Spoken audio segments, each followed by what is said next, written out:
cari pH, usahakan di dalamnya itu kalau tidak ada H+ berarti harus ada OH-. Dan kebetulan untuk reaksi di anoda kita punya H+ yang ada di sana ya.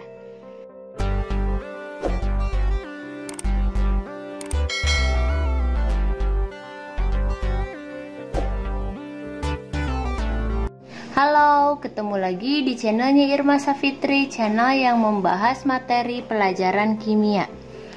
Pada kesempatan kali ini kita akan membahas bagaimana caranya supaya kita bisa menghitung pH dari suatu larutan elektrolisis. Nah, di sini sebelum menyaksikan video kita kali ini, jangan lupa untuk dukung terus channel kita dengan cara subscribe channelnya dan nyalakan notifikasi loncengnya supaya kalian dapat update informasi mengenai pembelajaran kimia yang lainnya. Oke, selamat menyaksikan. Ada soal yaitu pada reaksi elektrolisis larutan perak nitrat dengan elektroda karbon dialirkan dengan arus listrik yaitu dengan muatan sebesar 965 kolom. Jika diketahui ARAG yaitu ada 108, maka tentukan yang A berapa zat yang diendapkan di katoda, kemudian yang B berapa liter gas yang dihasilkan di anoda, dan yang C jika volume larutan 500 ml maka berapakah pH larutan. Ingat, ketika kita mendapatkan suatu soal tentang elektrolisis, maka di sini kita cek dulu kalau larutannya itu adalah perak nitrat. Berarti kalau perak nitrat itu adalah reaksinya kita punya AgNO3 yang terurai menjadi Ag+ ditambah dengan NO3-. Dan ingat, yang bermuatan positif itu akan tertarik ke katoda dan yang bermuatan negatif itu akan tertarik ke anoda. Kita tuliskan dulu reaksi masing-masing, yaitu untuk reaksi di katoda. Ingat, karena Ag itu logamnya adalah yang letaknya di sebelah kanan H2O, maka yang akan tereduksi adalah logam Ag itu sendiri. Berarti kita tuliskan Ag+ ditambah elektron menjadi Ag. Sedangkan untuk reaksi di anoda yaitu kita mereaksikan NO3. NO3 itu adalah ion sisa oksi, dimana kalau untuk ion sisa oksi maka akan air yang mengalami oksidasi, sehingga reaksinya adalah 2H2O menjadi 4H+ tambah 4 elektron ditambah O2. Nah, sampai sini bisa difahami kan ya? Kalau ada yang masih bingung mengenai reaksi ini datangnya dari mana, coba dibuka lagi mengenai ketentuan sel elektrolisis.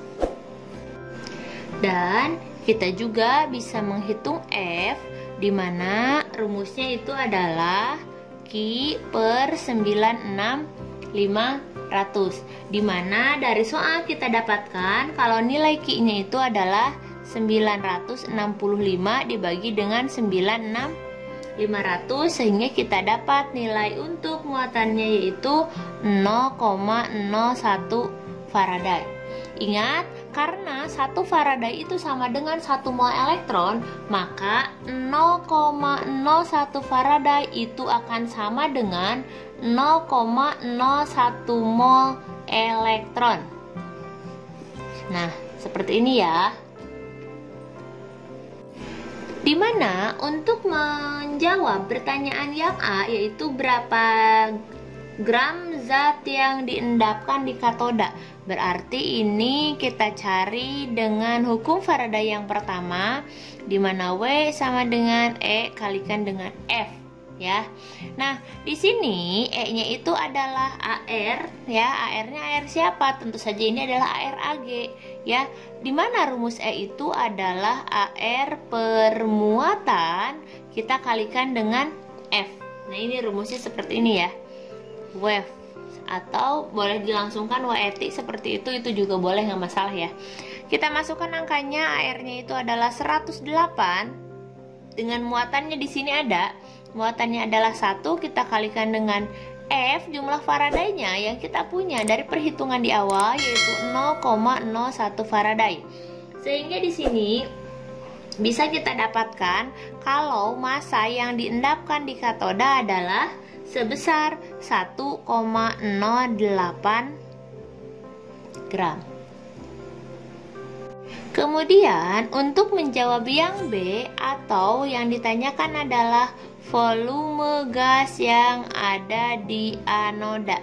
Nah, dari sini, dari reaksi ini bisa kita dapatkan kalau gas yang ada di anoda adalah oksigen atau O2. Berarti sama saja yang ditanyakan di sini adalah berapakah volume gas atau volume oksigen yang dihasilkan di anoda.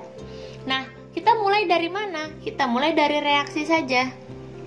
Biar nggak pusing ya, kita tuliskan untuk reaksi di anoda yang terjadi adalah 2H2O menjadi 4H+ tambah 4 elektron tambah O2. Ya, ini menurut ketentuan. Nah, kemudian ternyata kita punya tadi hasil hitungannya adalah 0,01 Faraday itu sama dengan 0,01 mol elektron. Berarti di sini untuk mol elektronnya sebanyak 0,01 mol elektron. Nah, karena yang dicari itu adalah volume gas ya, volume yang ada di anoda, berarti ketika kita ingin menghitung volume pada keadaan standar, kita harus dapat dulu molnya. Dimana kita cari dulu untuk mol O2-nya ya. Mol O2 itu adalah koefisien O2 per koefisien elektron kalikan dengan mol elektron. Nah, ini rumusnya. Kita pakai perbandingan mol. Oke? Nah, kemudian kalau sudah berarti kita bisa dapatkan kalau koefisien O2 itu 1, koefisien elektron itu 4. Berarti dikalikan dengan 0,01 mol. Seperti ini ya. Maka nanti akan kita dapatkan hasilnya itu sebanyak 0,01 per 4. Dimana akan kita dapatkan hasilnya adalah 0,0025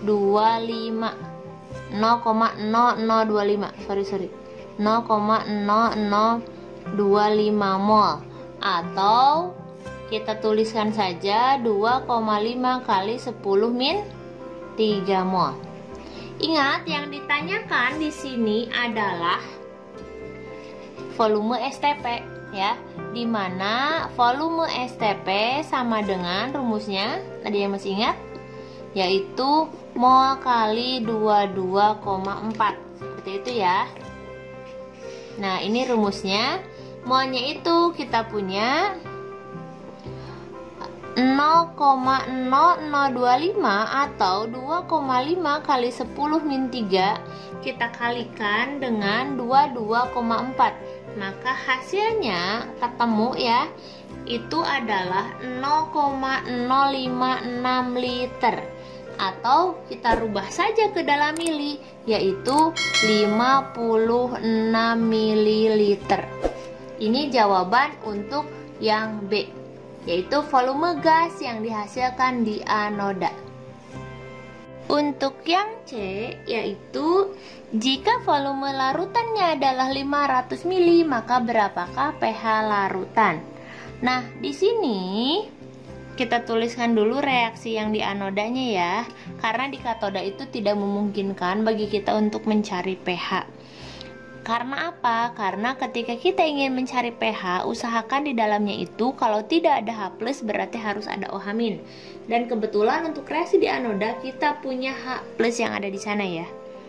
2H2O menjadi 4H+ tambah 4 elektron tambah O2, seperti ini. Dan kita dapat kalau mol elektronnya itu adalah 0,01 mol elektron, seperti itu.